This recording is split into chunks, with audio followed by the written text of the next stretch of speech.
que nos dan la certeza de qué lado estamos nosotros. Sed sobrios y velad, porque vuestro adversario, el diablo, como león rugiente, anda buscando a quien devorar. Someteos pues a Dios y resistid al diablo, y de vosotros huirá. Otra vez, someteos pues a Dios, resistid al diablo, y de vosotros huirá.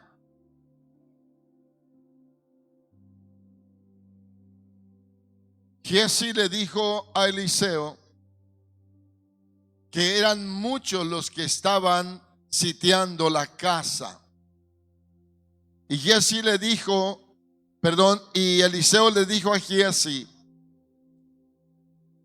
que no tuviera temor, que eran más los que estaban con ellos que los que estaban del otro lado. A veces, por no entender las dimensiones y por no conocer las artimañas del enemigo, pero muchas veces algunos, porque no han entendido el significado de su conversión a Cristo, por eso a usted los ve llevando una vida mixta. Los ve llevando una vida medios mundanos y medios cristianos. El domingo en el culto se presentan, pero cristianos al 100%. Pero al otro día en su casa se les olvida ese cristianismo del 100% y ceden terreno, le dan terreno o le ceden parte de su parcela, le ceden parte de su propiedad al enemigo. No han entendido que desde el día en que nos convertimos al Señor, nos declaramos enemigos del príncipe de las tinieblas. Nos declaramos enemigos del mundo y sus falacias. Nos declaramos enemigos de esta carne. Y no hemos podido dimensionar el punto inicial de nuestra conversión. Y por no entender desde esa óptica qué significa habernos convertido, es que muchas veces nosotros no entendemos eso de los ataques del enemigo. Pero el apóstol San Pedro, y voy a abrirlo a propósito, Primera de Pedro, está aquí conmigo, 5 en el versículo 8. Me encanta como el apóstol Pedro nos advierte. Primera de Pedro 5, 8. Y dice el apóstol, bien claro: sed sobrios y velad, porque vuestro adversario el diablo, como león rugiente, anda buscando a quien devorar. Y añade en el versículo 9: al cual resistid firmes en la fe. Al cual resistid firmes en la fe. Amén. Si hay algo que le interesa al enemigo hacer o lograr que mengue en la vida de un cristiano, es su fe. Es su fe. Escucha bien, porque cuando el hombre de Dios tiene fe, aún habiendo perdido o habiendo fracasado en algo en su vida, echa mano de la fe y vuelve a levantarse. El proverbista dice de manera enfática: torre fuerte es el nombre de Jehová, a él correrá el justo y será levantado. De manera que si el justo cae, dice el mismo proverbista, vuelve a ponerse en pie, porque poderoso es Jehová, que permitió su caída para volverlo a ayudar y ponerse de pie. Por eso la fe es importante que esté en nuestras vidas, Y válgame la palabra que voy a decirles, y no solo una fe de dicho, sino una fe de hecho. Amén. No solo una fe oral, sino una fe en acción. Una fe que produce los frutos para lo que ha sido puesta en nuestras vidas. Y poderoso es Dios. Y poderoso es Dios para hacer que mengüen las artimañas de Satanás y levantar al que confía en Cristo en victoria y levantar su rostro delante de los más férreos adversarios del cristiano, porque poderoso es Dios para levantar la vida del que confía en él. Dele palmas si puede.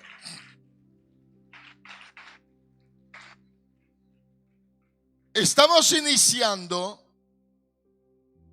iniciando la recta final y el enemigo está luchando y usando los máximos poderes y artimañas que él tiene, y trata de disuadir, trata de distraer la vida del cristiano. Escuche bien, porque sabe bien que la conversión genuina en la vida de un hombre es un adversario más para las tinieblas. Y Dios es poderoso para llevarnos en victoria. Y todas las artimañas que el enemigo usa en este tiempo para debilitar a la iglesia de Cristo son fracasos para el poder de las tinieblas, por el poderoso nombre de Jesucristo. Porque la sangre de Cristo tiene poder. Diga conmigo, porque la sangre de Cristo, dígalo fuerte, dígalo más fuerte, dígalo más fuerte. Otra vez, porque la sangre de Cristo tiene poder. Dígale al que está a su lado, otra vez te pregunto, ¿de qué lado estás? ¿De qué lado estás? ¿Estás aquí conmigo? ¿Cuál es tu trinchera? ¿Cuál es tu trinchera? ¿De qué lado estás posesionado? Porque estamos en una guerra espiritual. Es un tiempo de batalla con el poder de las tinieblas. ¿Está aquí conmigo? Muchos no entienden eso. Muchos no entienden eso de verdad. Tal vez el martes voy a tocar un poquito eso. Escuche bien. ¿Por qué los últimos días de octubre se enciende tanto fuego? ¿Por qué el interés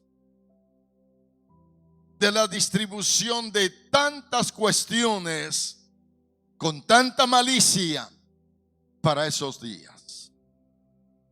¿Y por qué tanto cristiano, sin darse cuenta, le entra, como dijo por ahí un hermano hace años, le entra a ese participio?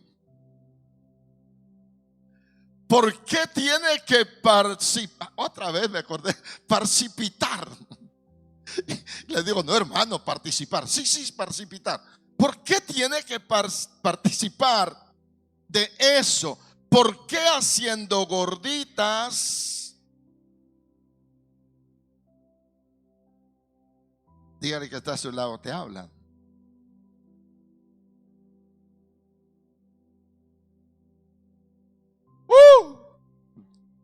Alabe a Cristo si puede.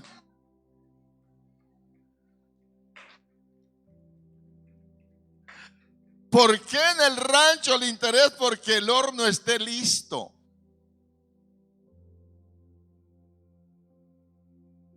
Yo les he dicho, ya hace 8 días les dije, hermanos, por no tener conocimiento del origen ni del daño que eso causa espiritualmente.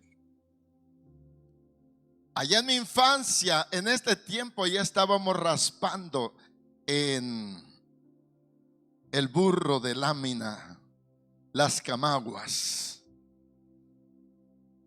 para que la masita de camaguas estuviera bien porosita, bien preparada.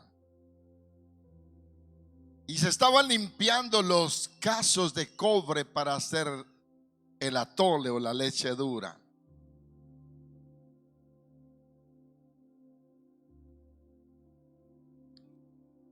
Extrañamente, sin saber de qué se trataba, les he dicho siempre: si usted hace las gordas antes de octubre y después de octubre, invíteme. Pero si las está haciendo en esas fechas, ni me diga, por favor. Quiero tener más paz con usted, aunque usted no entienda lo que está haciendo. Pero ahora, después de escuchar esto, usted va a saber lo que va a hacer. Usted sabe lo que está preparando ahora, y ya va a ser su responsabilidad. Voy a decirle bien claro: Dios no me mandó a predicar una palabra que le guste a la gente. Dios no me mandó a predicar una palabra que deje contenta a la gente. Dios me mandó a predicar una palabra que redarguya de pecado y que salve las almas. Y si me aborrece, no importa. ¿Está aquí conmigo? Amén. Otra vez pregunto: ¿de qué lado estás, iglesia?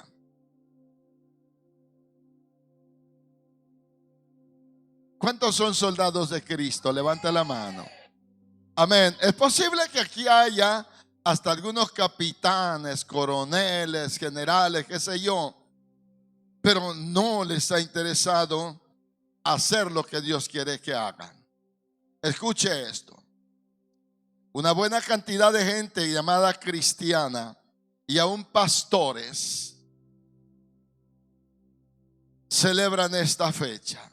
No saben lo que significa. Las fiestas del 31 de octubre al día 2 de noviembre. ¿Qué trae eso y de dónde viene? Su origen, ¿de dónde surge? Estas se originaron en las más oscuras y extrañas doctrinas del ocultismo en la religión de los galos y los británicos. De ahí surgió, y no es nada nuevo. Esto no es de hoy, solamente que nosotros damos datos de una historia muy breve cuando no entendemos o no nos damos cuenta del origen de eso. El druidismo es el nombre dado a la religión de los pueblos celtas de Galia y de Gran Bretaña anterior a la conquista romana, cuando el César conquistó la Galia. La clase sacerdotal druidas constituían una gran comunidad cuyos miembros más elevados eran los druidas. Según ellos, el universo indestructible está sometido a perpetuas variaciones debidas al agua y al fuego, dicen ellos. En sus ritos fúnebres tenían prácticas satánicas. Se murió una gran figura de entre ellos, entonces echaban mano de algún personaje de los más allegados a ellos. Tomaban al siervo, al trabajador o al empleado, como usted lo quiere entender, más distinguido de ese caballero o de esa señora, y lo sepultaban junto con el amo suyo. Era una de las maneras de ofrecer sacrificios a su deidad. También acostumbraban matar a su mascota, a su perro más consentido, o a su caballo. Pero tenía o debía haber un sacrificio de sangre. Cuando yo leí este texto de 2 de Samuel, yo quiero que usted vaya entendiendo lo que hizo el general de David con su hermano, el otro general Abisai. Joab seleccionó lo mejor del ejército de Israel. Eso equivale a una acción de liderazgo. ¿Está aquí conmigo? Y era necesario hacer eso porque iban a enfrentar a los edomitas y a los sirios. Estaban confederados para atacar a Israel. Y la palabra que me llama mucho la atención y me encanta es cuando Joab le dice a Abisai: ponle ganas. El término que usa el general Joab es esfuérzate. Y luego el término inclusivo, y esforcémonos. Vamos a pelear por el pueblo y por las ciudades de nuestro Dios. Y si nosotros no entendemos que somos un pueblo, que somos un solo cuerpo en Cristo, si nosotros no entendemos que esa guerra espiritualmente está latente, no vamos a entender la necesidad de organizarnos y de trabajar en el altar y de ir al campo de batalla. Es más, en estos días nuestro ayuno debiera ser incondicional. Toda la iglesia debiéramos sentir el deseo de ayunar. Hace 8 días decía algo que preocupa, que siempre que se habla de cadenas de ayuno, más en este tiempo, siempre son los mismos los que levantan la mano. Fulano y sutano.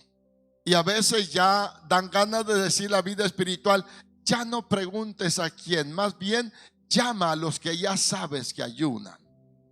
Pero cada vez que se abre la posibilidad, escuche bien, somos una iglesia no pequeña, somos una iglesia numerosa, pero el núcleo, escuche bien, de soldados dispuestos a entrar a la batalla son muy contados. Y la batalla no es por el pastor, no es por su familia, no es por los que ayunan. La batalla es por toda la iglesia de Jesucristo. Y no solamente por la iglesia Salem, no solo por las misiones. Nos ponemos en la brecha por la iglesia de Jesucristo en todo México. Y deber nuestro es formar parte del escuadrón de la guerra. ¿Oyó bien? Es nuestro deber formar parte del escuadrón de guerra. Aunque no digan amén. Pero la guerra es por todos ustedes y su familia.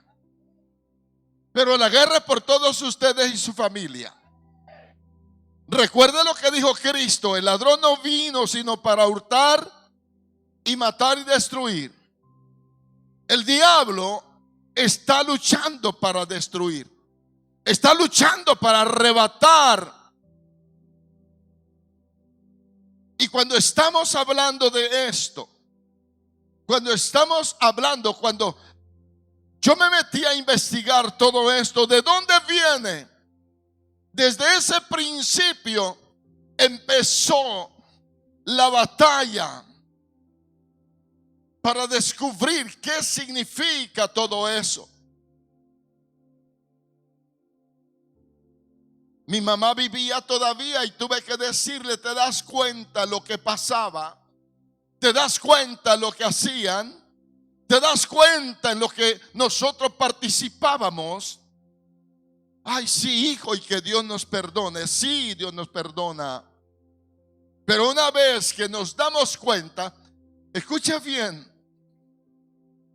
Un día escuché a mi mamá decir: ay, hijo, ni que estuviera vendido al Galileo o vendida al Galileo. Hijo, como dice el dicho, como judío errante y por conocer un poquito la Biblia, por haber leído un poco la Biblia, volteé y le dije a mamá: nunca quiero escucharte que vuelvas a decir esa palabra. Y dijo: ¿por qué, papacito? Ya le expliqué lo que la Biblia dice, que los judíos se convertirían en refrán de las naciones por su pecado. Pero tú no tienes que hablar así, no tienes que usar ese dicho. Y no olvido nunca que mamá se llevó su mano a su boca y dijo: hijo, te prometo nunca más volver a decirlo. Y nunca más escuché a mi mamá hablar de esos dichos. Y cuando yo entendí esto, cuando yo investigué qué es realmente eso de las fiestas de los santos, eso de la fiesta de los muertos, eso de la fiesta del Halloween, eso de la fiesta que le ponen hasta las llantas del carro ahí en el altar.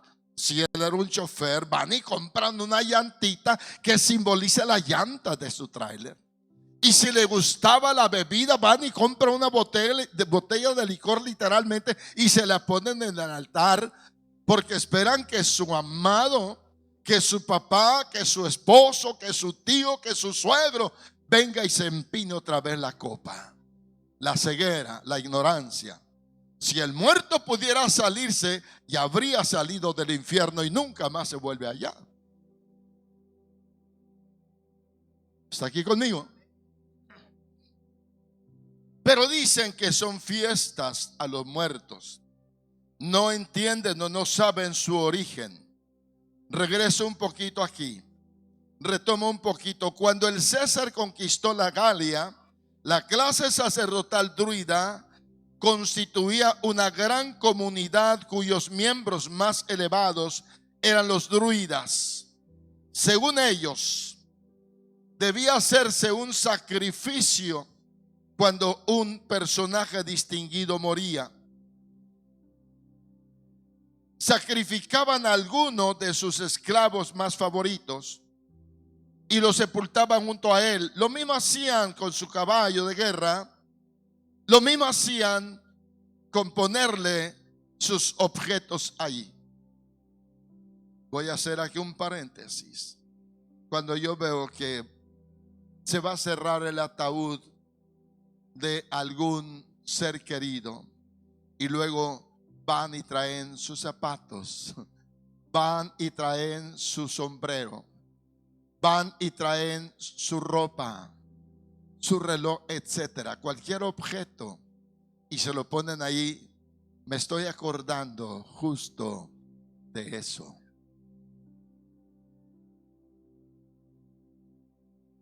¿Está aquí conmigo? Hágame el favor de preguntarle al que está a su lado: ¿estás oyendo?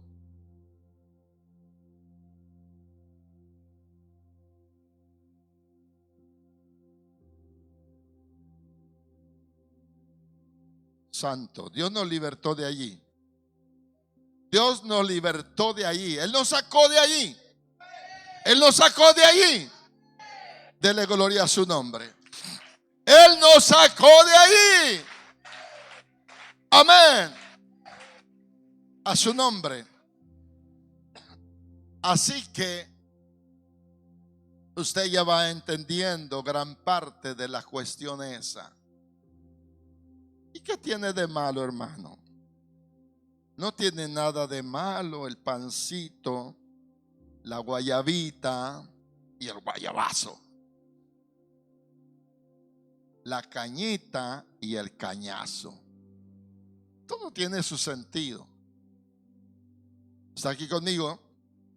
En sus celebraciones religiosas hacían sacrificios humanos para honrar a sus dioses, inmolando prisioneros de guerra. Veneraban a ciertos árboles y determinadas plantas. Cuando llegaron los conquistadores romanos a Galia, comenzó la decadencia del druidismo. Tiberio ordenó persecución dura contra los druidas, y lo que logró prohibir el emperador fue que se prohibieran los sacrificios humanos, pero no las demás ceremonias a las deidades. Y siguieron latentes. Y ha trascendido. Esta festividad no es oriunda de México o de su historia. No era parte de su cultura. Viene de Europa. Y nada tiene que ver con la fe de Cristo. Nada tiene que ver con la palabra de Dios. Nada tiene que ver con los festejos o festividades cristianas. Esa es la manifestación de los poderes ocultos de las tinieblas. Voy a tratar de aclarar parte de esto en su origen. ¿Cuándo inició esto? ¿Cuándo tuvo inicio de esto? Según los datos, fue aproximadamente 300 años antes del nacimiento de nuestro Señor Jesucristo. Los celtas vivieron en las islas británicas, Escandinavia y Europa occidental. Ellos eran una sociedad como cualquiera de las de hoy, pero sus ansias por querer hacer algo y, entre comillas, honrar a Dios, fue que, arrastrados por fortalezas infernales, empezaron a hacer ese tipo de celebraciones. Y le voy a adelantar lo que tal vez yo hable el domingo próximo. Y hoy día tenemos por las calles de las ciudades, hasta en las poblaciones más aledañas, ya hay niños llevando una mascarita de calavera y un trastecito en la mano y diciendo ¿la calavera qué? Quiere cenar. Decían unos vecinos míos en los 60 allá en Cuernavaca: la calavera quiere cenar, 5 de azúcar y 10 de sal. Ya le hacían una prosa, una rima. Y luego vamos a tocar eso, pero se los adelanto. Yo quiero que usted sienta interés por estar todos estos días en los cultos, porque eso es importante que usted lo sepa. Entonces, aproximadamente 300 años antes de Cristo, dése cuenta que no es nada nuevo. Y dése cuenta que no es de México. Algunos se comen el cuento que es de México. No es de México. 300 años antes de Cristo, los celtas, aquellos que habitaron en las islas británicas, Escandinavia, allá en Europa occidental, era una sociedad como cualquiera de las de hoy, pero sus usos y costumbres fueron controlados por una sociedad secreta de sacerdotes paganos llamados druidas, D-R-U y latín D-A-S, druidas. Los celtas y los galos, dirigidos por sus sacerdotes druidas, adoraban y servían a Shammai, dios de la muerte. Cada año lo hacían el 31 de octubre. Los druidas celebraban la víspera del año nuevo céltico en honor de su dios pagano Shammai. Eso es lo que significa la festividad del 31 de octubre, que hace la apertura para los 2 días que siguen. No sé, yo no me acuerdo. Disculpe, ustedes saben que yo no fui católico, yo nazco en un hogar cristiano, soy dedicado al ministerio, no estoy haciendo esta pregunta por tentar ni para nada. Líbreme Dios de eso. Pero, ¿qué se celebra el 1 de noviembre? ¿Qué celebran el 1 de noviembre? ¿Cómo? ¿Pero cuáles muertos? A los niños. Sí, la mayoría de ustedes fueron católicos y no me extraña eso. Díganme la verdad. ¿Qué se celebra el día 1? ¿Y el día 2? Los muertos adultos. ¿Vamos bien? Ok. Sin embargo, en su origen de esta festividad, entonces se habla de una festividad que inició haciendo la celebración de el fin y la entrada del año de los druidas.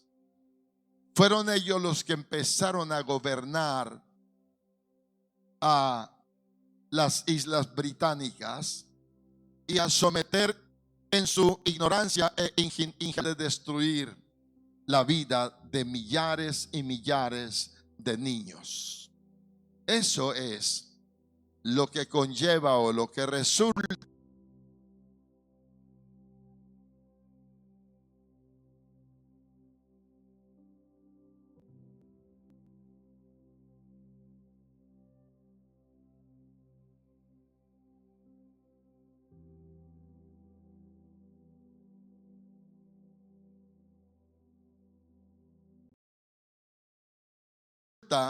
de todo lo que la gente en su ignorancia piensa que se trata de una tradición religiosa del catolicismo, que nada tenía que ver con eso.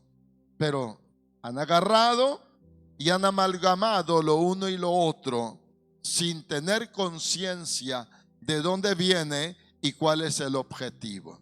Es importante entonces que usted se dé cuenta. Otra vez regreso, que tenemos que empuñar las armas espirituales y echar mano del poder de la palabra, porque cuando tomamos la espada del Espíritu, Pablo dice que es, ¿qué cosa? La palabra de Dios. Cuando echamos mano de la espada del Espíritu, en otra palabra, es para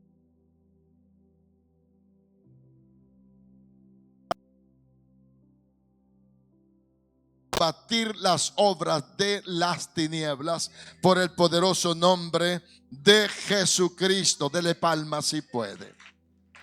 Bien, entonces vamos a quedar hasta aquí con una buena parte jueves y el próximo domingo. Decimos amén.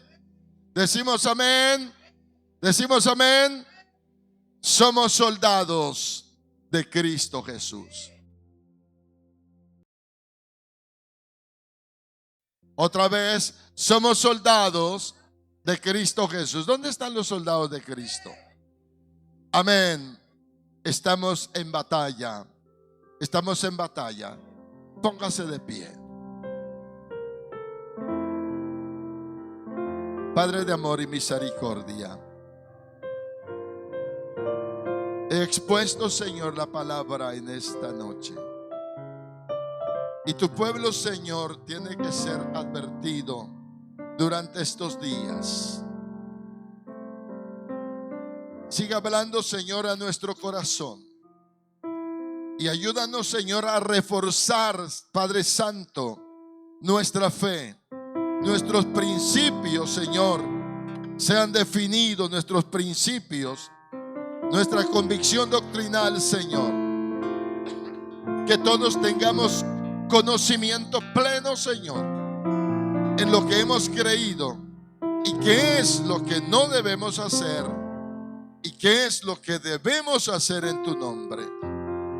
Gracias, Padre, por esta palabra que habrá de llevar fruto en la vida de tu iglesia.